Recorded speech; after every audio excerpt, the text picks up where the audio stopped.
नमस्कार। Quick revision series में आज हम लोग करेंगे पॉलिटी का पार्ट 3। इससे पहले पॉलिटी का 2 पार्ट और हिस्ट्री का कंप्लीट पार्ट और ज्योग्राफी का कंप्लीट आ चुका है, जो कि आप प्लेलिस्ट में जाके देख सकते हैं। पहले इसमें वन लाइनर करेंगे हम लोग, फिर इसके रिलेटेड एमसीक्यू को देखेंगे। चलिए फटाफट शुरू करते हैं।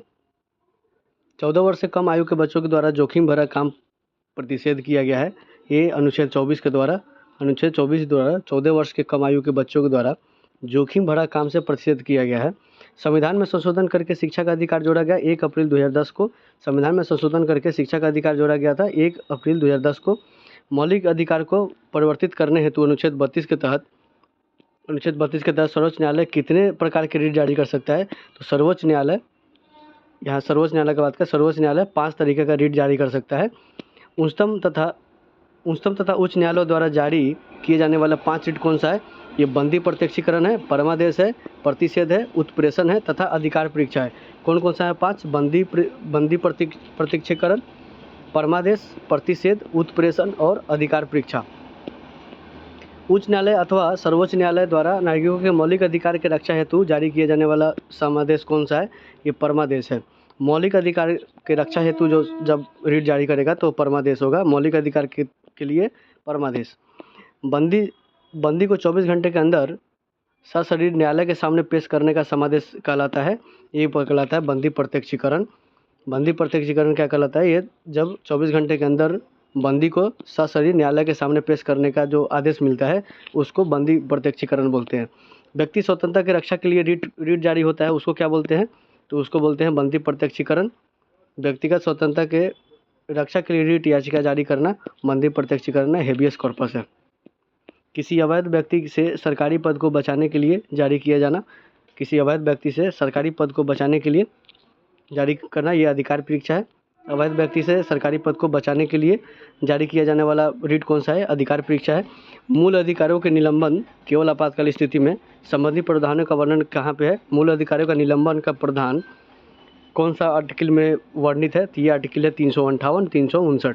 358, 359 में क्या वर्णित है? तो मूल अधिकारों के निलंबन संबंधी जो भी प्रावधान है वो वर्णित है 358, 359 में। नीति निषेधक सिद्धांत यानी कि डीपीएसपी संविधान में वर्णित है भाग 4 में, अनुच्छेद 36 से 51 तक। डीपीएसपी है भाग 4 में, डीपीएसपी भाग 4 में, जो कि आयरलैंड से लिया गया है। और अनुच्छेद कौन सा है? 36 से 51 तक का है। नीति निर्देशक सिद्धांत नहीं है वाद्य योग, ये कोर्ट में चैलेंजेबल नहीं है। नीति निर्देशक सिद्धांत वाद्य योग नहीं है। राज्य के नीति निर्देशक सिद्धांत एक ऐसा चेक है जो बैंक की सुविधा अनुसार अदा किया जाता है। ये कौन कहा था? तो ये केटी साहब बोले थे। क्या बोले थे? डीपीएसपी के बारे में बोले थे कि ये एक ऐसा चेक है जो बैंक की सुविधा अनुसार अदा किया जाता है। राज्य के नीति निर्देशक सिद्धांतों का मुख्य उद्देश्य है क्या है? मुख्य उद्देश्य है कल्याणकारी राज्य का स्थापना करना। डीपीएसपी का जो मेन मोटो है वो है कल्याणकारी राज्य का स्थापना करना। मूल कर्तव्य वर्णित है, जो फंडामेंटल ड्यूटी जो है वो कहाँ वर्णित है? भाग 4 के क में। और अनुच्छेद कौन सा? 51 के क है। किसके लिए? तो मूल कर्तव्य के लिए, यानी कि फंडामेंटल ड्यूटीज़ के लिए।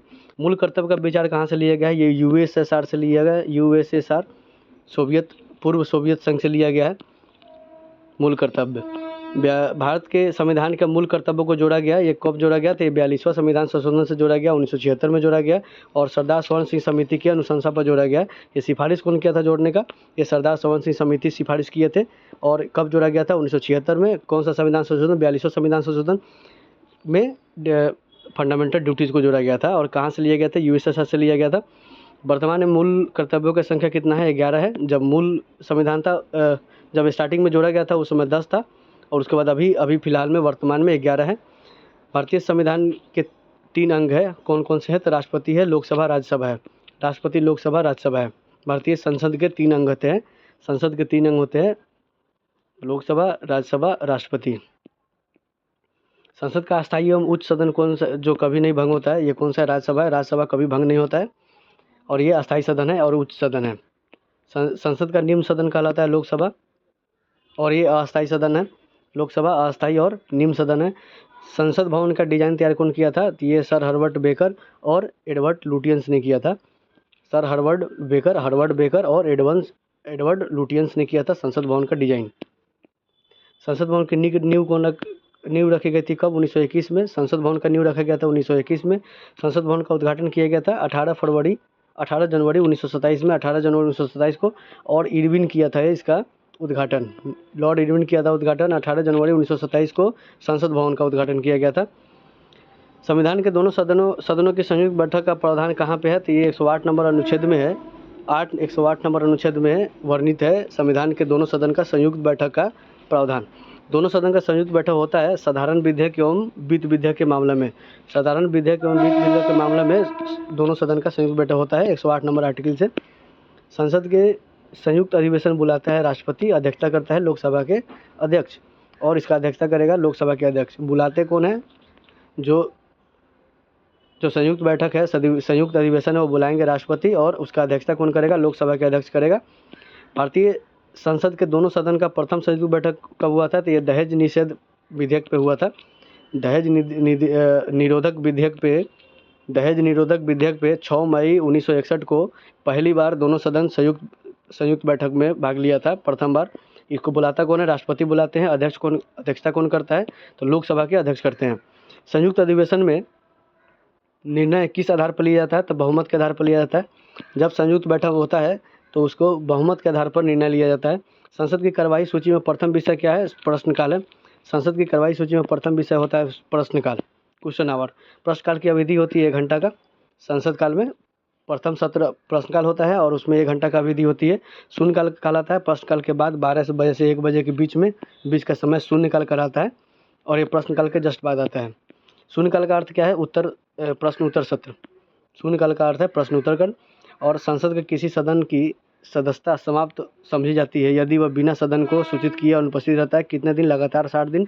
अगर कोई संसद लगातार 60 दिन तक बिना सूचित किए अगर अब्सेंट रहता है तो सदस्यता को समाप्त समझी जाती है। संसद का सदस्य नहीं होने पर कोई मंत्री अपने पद पर बना रह सकता है 6 महीने तक। संसद का सदस्य भी नहीं है तो 6 महीने तक बना रह सकता है। 6 महीने के अंदर में उसे कहीं ना कहीं से जीत के आना होता है। संसद के 2 क्रमिक अधिवेशनों के बीच अधिकतम अंतराल हो सकती है 6 महीना का।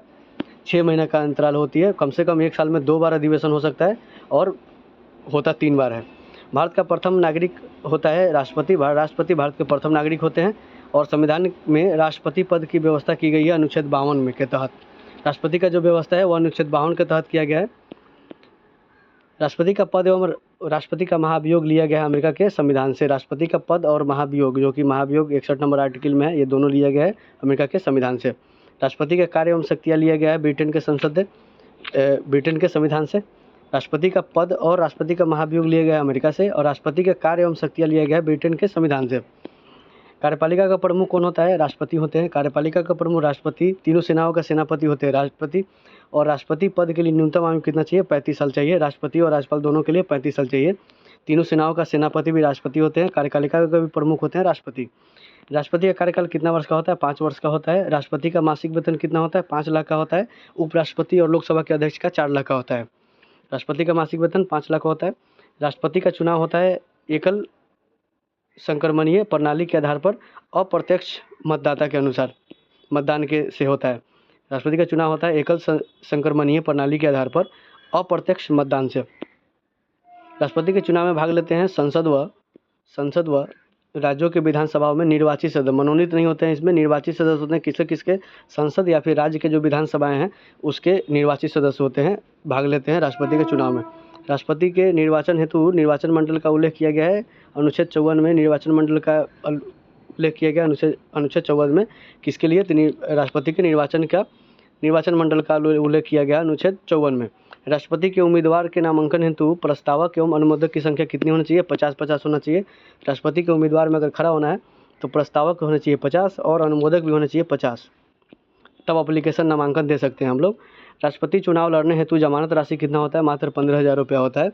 15,000 और 1/6 वोट अगर नहीं मिले तो ये राशि जब्त हो जाती है। इसी को बोलते हैं जमानत राशि जब्त होना, जमानत जब्त हो जाना। राष्ट्रपति चुनाव लड़ने के लिए जमानत राशि कितना होता है? 15,000 और 1/6 वोट नहीं मिलने पर ये राशि जब्त हो जाती है। राष्ट्रपति को पद का शपथ कौन दिलाता है? तो भारत के मुख्य न्यायाधीश दिलाते हैं।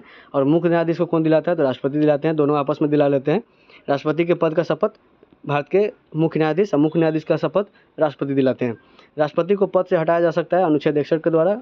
कौन सा विधि द्वारा? महाभियोग विधि द्वारा।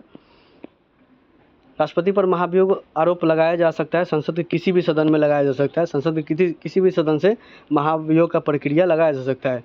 राष्ट्रपति पर महाभियोग लगाने का सूचना दी जाती है 14 दिन पहले। 14 दिन पहले ही महाभियोग लगाने से 14 दिन पहले ही राष्ट्रपति को ये सूचना दी जाती है। राष्ट्रपति त्यागपत्र सौंपता है किसको? उपराष्ट्रपति को। राष्ट्रपति त्यागपत्र सौंपेगा उपराष्ट्रपति को। उपराष्ट्रपति को अगर त्यागपत्र सौंपना है तो राष्ट्रपति को सौंपेगा। राष्ट्रपति का रिक्त स्थान भर लिया जाना चाहिए 6 माह में। राष्ट्रपति अगर त्यागपत्र देते हैं और सीट खाली है तो 6 महीने के अंदर में उनका इलेक्शन हो जाना चाहिए। संसद के लिए राष्ट्रपति का अभिभाषण तैयार करता है कौन? केंद्रीय मंडल करता है। संसद के लिए राष्ट्रपति का जो अभिभाषण उसको केंद्रीय मंडल करता है, मंत्रिमंडल। राष्ट्रपति लोकसभा भंग कर सकते हैं प्रधानमंत्री के सलाह पर। अनुच्छेद 85 में ये बात लिखा गया है। अनुच्छेद 85 के अनुसार प्रधानमंत्री के सलाह पर राष्ट्रपति लोकसभा को भंग कर सकते हैं। मृत्युदंड के क्षमा करने का अधिकार कौन सा है? अनुच्छेद 72 में 72 से लिया गया, राष्ट्रपति को दिया गया है। मृत्युदंड क्षमा कर सकते हैं राष्ट्रपति किसके थ्रू? तो अनुच्छेद 72 में ये उनको पावर दिया गया है। लोकसभा में कितने सदस्यों को राष्ट्रपति मनोनीत करता है? तो 2 करते हैं और भी एंग्लो इंडियन होता है, ये भी खत्म हो गया है आज के डेट में। लोकसभा में कितने सदस्य राष्ट्रपति मनोनीत कर सकता है? 2 एंग्लो इंडियन को कर सकता है। राष्ट्रपति मंत्रियों की नियुक्ति करता है प्रधानमंत्री के परामर्श पर, प्रधानमंत्री के सलाह पर, प्रधानमंत्री के बताने पर राष्ट्रपति मंत्रिमंडल का नियुक्ति करता है। किसी भी विधि के लिए सर्वोच्च न्यायालय से परामर्श मांगने का अधिकार राष्ट्रपति के पास है। और ये कौन सा आर्टिकल है? 143 के आर्टिकल के तहत इनको यह पावर है कि किसी भी विधि के लिए सर्वोच्च न्यायालय से वो परमादेश मांग सकते हैं, यानी कि सलाह मांग सकते हैं राष्ट्रपति, और अनुच्छेद 143 के तहत। भारत के प्रथम राष्ट्रपति कौन है? डॉक्टर राजेंद्र प्रसाद थे प्रथम राष्ट्रपति। प्रथम दलित राष्ट्रपति KR नारायण थे, दलित राष्ट्रपति। प्रथम कार्यवाहक राष्ट्रपति कौन थे? तो बीबी गिरी थे। बीबी गिरी प्रथम कार्यवाहक राष्ट्रपति थे। निर्विरोध चुने जाने वाले राष्ट्रपति कौन थे? नीलम संजीवा रेड्डी थे। और कम उम्र में सबसे कम उम्र में चुने जाने वाले राष्ट्रपति भी नीलम संजीवा रेड्डी थे। राष्ट्रपति का चुनाव लड़ने वाली प्रथम महिला उम्मीदवार कौन थी? तो कैप्टन लक्ष्मी सहगल थी। कैप्टन लक्ष्मी सहगल जो कि आज़ाद भारत फौज का ये कैप्टन भी थी। राष्ट्रपति जिनकी मृत्यु कार्यकाल के दौरान हुई थी वो कौन थे? तो ये फखरुद्दीन अली अहमद थे और जाकिर हुसैन भी थे। जिनका मृत्यु कार्यकाल के दौरान ही हो गया था, फखरुद्दीन अली अहमद और जाकिर हुसैन। एकमात्र मुख्य न्यायाधीश जिन्होंने राष्ट्रपति का पद पर कार्य किया तो ये M हिदायतुल्लाह थे, जो कि न्यायाधीश भी रहे, CJI भी रहे हैं, चीफ जस्टिस ऑफ इंडिया, और ये राष्ट्रपति भी बने थे। ये ऐसा करने वाले एकमात्र व्यक्ति हैं। देश की प्रथम महिला राष्ट्रपति प्रतिभा देवी सिंह पाटिल प्रथम महिला राष्ट्रपति। और दूसरी कौन है? जो अभी है मुर्मू जी। पद से त्यागपत्र देने वाले प्रथम राष्ट्रपति कौन थे? तो बीबी गिरी थे। ये पद से त्यागपत्र दे दिए थे बीबी गिरी। JB वीटो का प्रयोग करने वाले प्रथम राष्ट्रपति कौन थे? ज्ञानी जैल सिंह थे। और भारतीय डाक विधेयक 1986 को ये JB वीटो का प्रयोग किए थे उस पर। दोनों सदन का अधिवेशन न चल रहा हो तो अध्यादेश जारी करने का अधिकार किसके पास है? तो ये आर्टिकल 123 ये अधिकार देता है कि राष्ट्रपति अध्यादेश जारी कर सकता है। कब? जब दोनों सदन का अधिवेशन नहीं चल रहा हो। राष्ट्रपति और उपराष्ट्रपति को वेतन प्रदान किया जाता है संचित निधि द्वारा। संचित निधि द्वारा राष्ट्रपति को और उपराष्ट्रपति को वेतन प्रदान होता है। राष्ट्रपति को कितना? 5 लाख और उपराष्ट्रपति को 4 लाख और लोकसभा के अध्यक्ष को भी 4 लाख। संविधान के भाग 18 में 3 प्रकार के आपातकाल की व्यवस्था की गई है। ये राष्ट्रीय आपातकाल है और राष्ट्रपति शासन है और वित्तीय आपातकाल है। 3 प्रकार का आपातकाल है और भाग 18 में इमरजेंसी ये है। एक राष्ट्रीय आपातकाल, राष्ट्रपति शासन और वित्तीय आपातकाल। अनुच्छेद 352 संबंधित है राष्ट्रीय आपातकाल से। अनुच्छेद 352 राष्ट्रीय आपातकाल से। राष्ट्रीय आपातकाल का आधार क्या है? युद्ध है, बाह्य आक्रमण है, आंतरिक अशांति है या सशस्त्र विद्रोह है। इसका आधार क्या क्या है? राष्ट्रीय आपातकाल का 352 नंबर आर्टिकल का ये है युद्ध के आधार पर डाला जा सकता है आपातकाल, या फिर बाह्य आक्रमण से, या फिर आंतरिक अशांति से, या फिर सशस्त्र विद्रोह के आधार पर आर्टिकल 352 के तहत राष्ट्रीय आपातकाल का घोषणा किया जा सकता है। पहली बार राष्ट्रीय आपात का घोषणा किया गया था कब? तो 26 अक्टूबर 1962 को किया गया था। भारत चीन युद्ध के दौरान किया गया था। ये 1962 के दौरान पहली बार राष्ट्रीय आपातकाल का घोषणा किया गया था। और दूसरी राष्ट्रीय आपातकाल का घोषणा किया गया था कब? 1971 में, जब भारत पाकिस्तान का युद्ध हो रहा था और 3 दिसंबर 1971 को किया गया था ये काम। आंतरिक अशांति के कारण तीसरी बार राष्ट्रीय आपात का घोषणा किया गया था इंदिरा गांधी की थी 1975 में, और 25 जून 1975 को ये घोषणा किया गया था। तीसरी बार राष्ट्रीय आपातकाल का घोषणा किया गया था। और इस बार कारण क्या बताया गया था? आंतरिक अशांति। आपातकाल की उद्घोषणा के कितने दिनों के भीतर संसद की स्वीकृति जरूरी है? तो 1 माह के अंदर, 30 दिनों के अंदर अगर आपातकाल का घोषणा हुआ है तो 1 माह के अंदर संसद का स्वीकृति देना जरूरी है। अनुच्छेद 356 संबंधित है किसे? राष्ट्रपति शासन 356 और राष्ट्रीय आपातकाल है 352। चलिए इससे रिलेटेड हम लोग एमसीक्यू देख लेते हैं। लोकसभा में कितने सदस्य एंग्लो इंडियन को राष्ट्रपति मनोनीत करते हैं? तो ये 2 करते हैं। ऑप्शन नंबर डी हो जाएगा। संसद के उपयुक्त अधिवेशन का कौन सा संयुक्त अधिवेशन कौन बुलाता है? तो बुलाते तो राष्ट्रपति हैं। अध्यक्षता कौन करता है? लोकसभा के अध्यक्ष करता है। प्रश्नकाल की समय सीमा क्या होती है? प्रश्नकाल की समय सीमा क्या होती है? ये 1 घंटा का होता है। 1 घंटा का होता है। कौन एक अस्थायी सदन है? तो अस्थायी सदन होता है उच्च सदन कौन है? राज्यसभा है। संसद के लिए राष्ट्रपति का अभिभाषण कौन तैयार करता है? तो ये केंद्रीय मंत्रिमंडल करते हैं। केंद्रीय मंत्रिमंडल। संसद की संयुक्त अधिवेशन का अध्यक्षता कौन करेगा? तो बुलाते हैं राष्ट्रपति और अध्यक्षता करेगा लोकसभा के अध्यक्ष। अनुच्छेद 32 के आधार पर सर्वोच्च न्यायालय कितने प्रकार के रीट जारी कर सकता है? तो सर्वोच्च न्यायालय कितने प्रकार का? 5 प्रकार का कर सकता है। बंदी को 24 घंटा के भीतर अंदर सशरीर न्यायालय के सामने पेश करना, ये समादेश क्या कहलाता है? ये समादेश कहलाता है बंदी प्रत्यक्षीकरण। व्यक्तिगत स्वतंत्रता के लिए कौन सा रीट जारी होगा? व्यक्तिगत स्वतंत्रता के लिए कौन सा रीट जारी होगा? तो ये होगा बंदी प्रत्यक्षीकरण। अवैध तरीके से सरकारी पद प्राप्त करने वाले व्यक्ति के विरुद्ध कौन सा रीट जारी होगा? तो ये होगा अधिकार परीक्षा। किस अधिकार से किया गया है? अधिकार परीक्षा, ऑप्शन नंबर ए। भारतीय संसद के दोनों सदन के प्रथम संयुक्त अधिवेशन किस बिल के लिए बुलाया गया था? तो ये था दहेज निरोधक बिल, ऑप्शन नंबर ए। वर्तमान में कुल कितने मूल कर्तव्य हैं? तो मूल कर्तव्य पहले 10 था, अभी वर्तमान में 11 है। भारतीय संसद का अंग नहीं है, कौन अंग नहीं है? तो ये लोकसभा, राष्ट्रपति और राज्यसभा तीनों अंग होते हैं। उपराष्ट्रपति अंग नहीं है, ऑप्शन नंबर ए। संसद भवन का डिजाइन किसने तैयार किया था? ये तो लुटियंस किए थे, लुटियंस और बेकर, ऑप्शन नंबर डी, ए और बी। भारत का प्रथम नागरिक कौन होता है? तो राष्ट्रपति होते हैं। भारत के प्रथम नागरिक राष्ट्रपति होते हैं, ऑप्शन नंबर सी हो जाएगा। किस अनुच्छेद के तहत राष्ट्रपति लोकसभा को भंग कर सकता है? तो ये पावर किस आर्टिकल में दिया गया है? तो ये आर्टिकल 85 में ये पावर दिया गया है राष्ट्रपति को कि लोकसभा को भंग कर सकते हैं। किसके आदेश पर? किसके परामर्श पे? तो प्रधानमंत्री के सलाह पे कर सकते हैं। भारत के राष्ट्रपति को किन अनुच्छेद के तहत मृत्युदंड के क्षमा करने का अधिकार है? तो यह अधिकार प्राप्त है उनको आर्टिकल 72 के थ्रू राष्ट्रपति क्षमा कर सकते हैं मृत्युदंड को। आर्टिकल 72 में ये इनका अधिकार दिया हुआ है। भारत के नीति निर्देशक तत्वों का वर्णन संविधान के किस भाग में दिया गया है? तो डीपीएसपी कौन से भाग में है? डीपीएसपी भाग 4 में है। और भाग 4 के ए में क्या है? फंडामेंटल ड्यूटीज है। मूल कर्तव्य किस देश से लिया गया है? तो मूल कर्तव्य फंडामेंटल ड्यूटीज लिया गया सोवियत संघ से, जो पहले यूएसएसआर था। भारत के प्रथम राष्ट्रपति कौन थे? तो प्रथम राष्ट्रपति Rajendra Prasad, option number D, सी। भारत देश में पहली बार राष्ट्रीय आपात का घोषणा कब किया गया था? तो राष्ट्रीय आपात का घोषणा पहली बार किया गया था चाइना के युद्ध के समय 26 अक्टूबर 1962, ऑप्शन नंबर सी।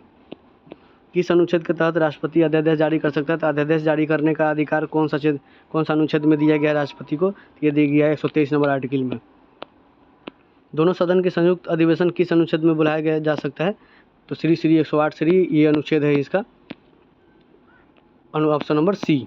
108 अनुच्छेद के तहत दोनों सदन को संयुक्त अधिवेशन के लिए बुला सकता है, राष्ट्रपति बुला सकते हैं। और अध्यक्षता कौन करेगा? लोकसभा के अध्यक्ष करेंगे। जेबी वीटो का प्रयोग करने वाले प्रथम राष्ट्रपति कौन थे? जेबी वीटो का प्रयोग करने वाले प्रथम राष्ट्रपति ज्ञानी जैन सिंह थे, और ये डाक वाले बिल पे कर दिए थे। भारत के प्रथम दलित राष्ट्रपति कौन था? दलित राष्ट्रपति के.आर. नारायण, दलित राष्ट्रपति प्रथम के.आर. नारायण। भारत के प्रथम कार्यवाहक राष्ट्रपति कौन थे? तो भारत के प्रथम कार्यवाहक राष्ट्रपति कौन थे? तो ये थे बीबी गिरी, ऑप्शन नंबर बी।